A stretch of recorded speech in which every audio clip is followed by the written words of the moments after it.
सब वही ना। देखिए करेला खेत और ये है भिंडी और के खेत है। मैं जा रहा हूँ आज मधेपुर मार्केट। आज जा रहा हूँ मैं मधेपुर मार्केट।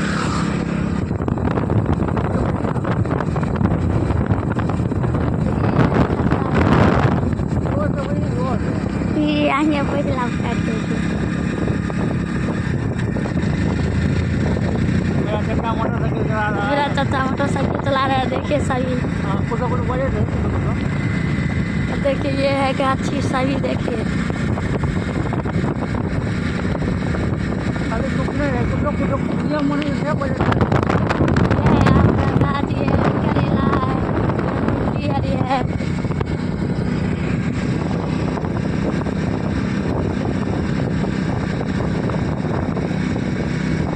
ये 1 मिनट के वीडियो बनेगी।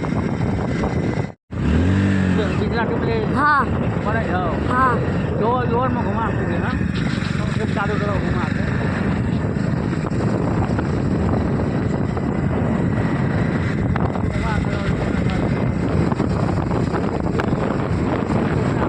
ये देखिए सिटी कैसा है, देखिए मैं आप लोगों को वीडियो बना रहा हूँ, आप लोगों को दिखा रहा हूँ,